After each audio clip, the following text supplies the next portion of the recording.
Director பெரோஸ்கனோட பையன் யுவன் போன 2011வது வருஷம் ரிலீஸ் ஆன பாசக்கார நண்பர்கள்ன்ற படம் மூலமா தமிழ் சினிமாவுல இன்ட்ரோடியூஸ் ஆனாரு. இந்த படத்துக்கு அப்புறமா இவர் நடிச்ச சாட்டை படம் தான் இவருக்கு ரொம்பவே பெரிய அளவுல சக்சஸ் கொடுத்தது. யுவன் அப்படின்னு ஒரு நடிகர் தமிழ் சினிமாவுல இருக்காருன்னு தெரிய வந்ததே சாட்டை படத்தால தான். நிறைய சூப்பர் ஹிட்டான படங்களை நடிச்ச அப்பாஸ், ரவி கிருஷ்ணா இவங்க எல்லாரும் சினிமாவுல தொடர்ந்து இருக்க முடியாம வேற வேற வேலைகளுக்கு போயிட்டாங்க. அதே மாதிரியான ஒரு சிச்சுவேஷன்ல தான் இப்போ சாட்டை பட ஹீரோவும் சினிமாவுல தொடர்ந்து நடிக்க வாய்ப்பு இல்லாம பரோட்டா மாஸ்டர் ஆகி தன்னோட வாழ்க்கைய ஓட்டிக்கிட்டு இருக்காரு. அன்பழகன் டைரக்ஷன்ல சமுத்திரகனி, தம்பி ராமையா இவங்க நடிப்புல ரிலீஸ் ஆன படம் தான் சாட்டை. இந்த படத்துல ஸ்கூல் ஸ்டூடெண்டா நடிச்சிருப்பாரு யுவன். இந்த படத்தோட சக்சஸ்க்கு அப்புறமா இவருக்கு அடுத்தடுத்த படங்களை நடிக்க வாய்ப்பு கிடைச்சது.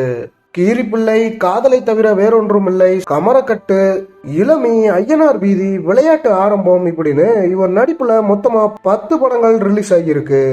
இதுக்கப்புறம் கூட 5 படங்கள் இவர் நடிச்சதாகவும், ஆனா அந்த 5 படங்களுமே பாதிலேயே ஸ்டாப் ஆகிருக்குன்னு இவர் சொல்லியிருக்காரு. இது மட்டும் இல்லாம பாலா டைரக்ஷன்ல ஒரு படத்துல நடிக்க யுவன் கமிட் ஆயிருக்காரு. ஆனா அந்த படமுமே ஸ்டார்ட் ஆகாமலேயே நின்று போயிருக்கு. எந்த ஒரு டைரக்டர் கிட்ட யுவன் போய் வாய்ப்பு கேட்டாலுமே பாலா சாரோட படம் என்னாச்சுன்னு கேட்டு இவரை வெளியில அனுப்பியிருக்காங்க.